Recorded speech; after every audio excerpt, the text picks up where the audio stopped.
Well, good morning, everybody. It is Friday, June 16th. The pups were born on the 12th, so they're 4 days old. Um, this is the W litter. Um, thanks, Sheba. Just sit right in the middle of my filming. Um, and so for those of you who don't know, some of you guys will know it because some of you on the list already have a pup of mine. But we or I, we name our pups alphabetically, hence this is the W litter. We also name our puppies biblically as we can. So if there's a word or a name in the Bible, we'll use it. Um, Sometimes people, no, you're going to sit on them. Come on. Sometimes people participate on Facebook, um, but lately my litters have been far apart because I've been trying to slow down a little bit in my, not only in my breeding, but just because I'm not getting any younger. Um, if you don't know, there are no names in the Bible that are W because the Hebrew or Greek just doesn't allow for it. So I was going to skip the letter. Actually, it's W, X, or Y. There's no names in the Bible for that. Normally we skip X and Y. But I thought, well, surely I can come up with 5 W names. And I have not been able to. So I just decided we're just going to pick names, W names.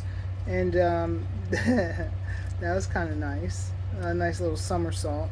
We're just going to pick 5 W names. And that was pretty difficult as well. But we have 5 W names. I'm not highly impressed with any of them, but we'll choose them and go ahead and move forward. The pups are doing really well. If you don't know already, we have 4 girls and 1 boy. The 1 boy looks a lot like, he's more of a severe party where he has a ton of white, and his sister, who's bigger than him, also has some patches. They both have the same mark on their head, which is kind of funny. If you look at the earlier videos, I was saying that these two, I was expecting their spots to come in darker. And you can see where on his face, his red is starting to come through. She's a little bit, she's not as dark yet, but we're just going to watch them over the next couple of weeks, and these spots should come through their coat. Right now they look like, they kind of look washed out, and it kind of looks like it's under their coat. It should come through pretty nicely as they get older and as they mature. And then we have the 2 look-alike red sisters. One is darker, a little darker than the other. And then we have one that sets everybody apart. And I'm never going to be able to capture her color on film because I'm a terrible photographer, and I'm not a great videographer either. So her color is, well, we're calling her Fawn. And she actually has several siblings from different litters, not from the same mom, that have her color. I'm going to say I think there's 5 of them out there.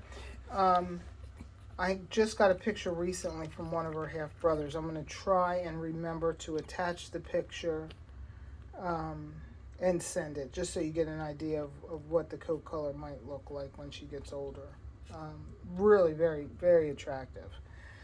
So let's see. I'm going to go, normally I do an individual shot of everybody, so why don't we do that and just add their names in the individual shots. And as we see, somebody's milk has finally come in. Okay, so we're going to go in order of birth. This is the firstborn pup. We're calling her Winifred, and we're going to call her Winnie for short. She is red. We could call her a red sable. Not sure what her coloring will do, if she'll lighten or darken. Her sister's gotten darker so far. I do believe, in case if I forget to say it, I'm guessing, but I think all of these pups are going to be chocolate. And in case we don't know, chocolate is not the color of their coat, but it's the color of their pigment. So in a Havanese, if they have they can have chocolate pigment or black pigment. So if they have chocolate pigment, it doesn't matter what color their coat is, they are considered a chocolate. Do not come over here, Sheba. Stay with the rest of them. You're not getting in the chair. No. This red has they're not stockings. So I'm gonna say little, well, tips, white tips on her toes. Excuse me if I can't come up with the wording. I am going on like 2 hours of sleep from last night to now. As you can see, the mama is trying to get in the chair. Come on, get down. I got it. Thank you. Let me turn her around so you can see the other side. In the next week, she's going to change so much. She obviously thinks this is her better side. Do not jump up, Sheba. Stay on the floor. And I think she's got a white tip on her tail. Whether that stays or not. Teeny tiny tip on her tail. And she's just got a white chest underneath. But you can see her nose, her pigment, they're still very pink, but that's not going to be black. I believe that's going to be chocolate. Oh my gosh. Sheba. Okay, so here is the other sister, the look-alike sister. You can see the difference in her feet. She's got her mama's feet. Sheba is a black and white, but she's got 4 white socks. And this is the second time that she's produced pups that have her white feet. This little girl, we're going to call her Whitley, not as in Houston, not Whitney, but Whitley with an L. She moves a lot. She's got a little mark on the top of her forehead, and her mother has that as well. She's got a white tip on her tail, if I can get it, as she's crawling away. And she is white as well underneath. This little mark is her umbilical cord trying to heal. She too, I believe, I don't know if I can get a shot of it or not. I think she's going to be chocolate as well. I'm guessing, but I think that she's going to be chocolate. And the best thing for you guys to do, maybe, if you go to my website, highbornhavanese.net, there is a chocolate and a red page. If you click on that, you'll be able to see what our chocolate pigmented pups look like. They a lot of times have green eyes or amber eyes. We're not supposed to say green, but which can be very, very. People will stop you on the street when they see their eyes because they're, just startling. Beautiful. Okay, so this is Red Party Girl. We're going to call her Wren, W-R-E-N, as in the bird. Of course, she's got the white spot on her forehead. I've said a lot about the parties already, so there's not really a whole lot to add. In case you don't know the difference between a party and a party has 50% of their body, 50% or more of their body is white. And as you can see, for now, she is a party. She may get more spots, but usually when the difference between a party and a pied is a pied will have less than 50% of their body is white. So this red, usually they have like a saddle on the back of their back, and which would make up more than covers enough of their body so that their body is not more than 50% white. And I can video one of my dogs so that you'll get an idea of what a pied looks like. A lot of times it looks like they're wearing a tuxedo, because they'll be solid on the back and white underneath, and sometimes they'll have a white neck, so it can be very attractive. She is sleeping. She is out. So she's probably going to have a mask on her face, where her face is, let me turn her around, She's like, I don't want my face filmed. Right now, her red isn't too dark, but you know, she's got like the bandit eyes.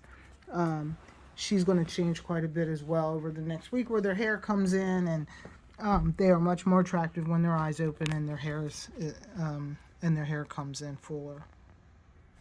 Well, this is Party Boy, and the thing that I like about his spots right now, anyway, is like they're just like tiny circular spots like a Dalmatian might have, and but I think that he, like this back leg here, is starting to get a nice size spot. So that it may change where he has more spots on him over the next coming days. We'll see. We'll keep up with him. The other side of him is quite white, and his spots over here are starting to come in pretty dark. His face is coming in. He's looking for food. Come here. Let me see you. Now, he's wanting to eat. Yeah. So hopefully. Okay, now I gotta get my finger back. If you see his ears are more, if he was going to be black, his ears would really be black tinted, and not the chocolate. By the way, his name is Wesley. We're going to call him Wes for short. I was going to name him Ren because he's so tiny, but then I kind of wanted to build his confidence. I didn't want to give him a little name for a little dog, so we're going to call him Wes. And he's really cute.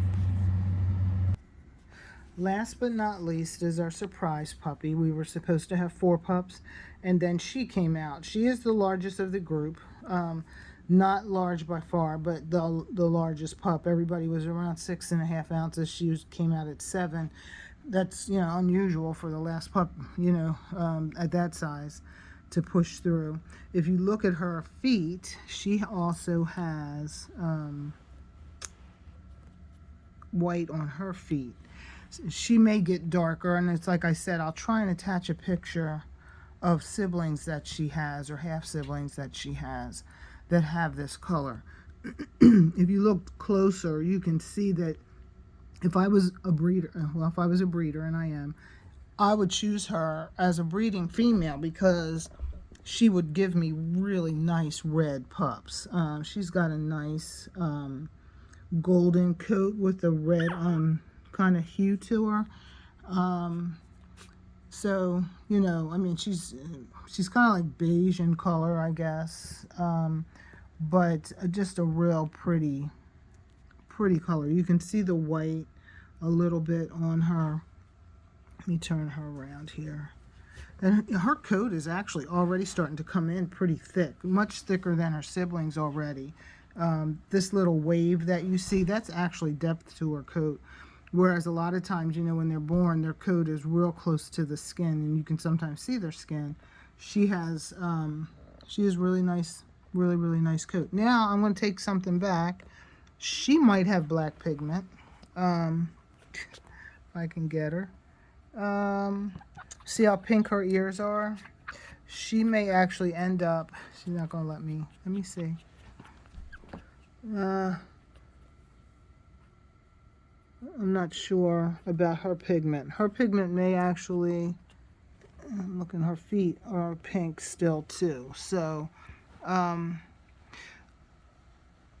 not quite sure what color her pigment's going to be. So, we're going to hold out on her.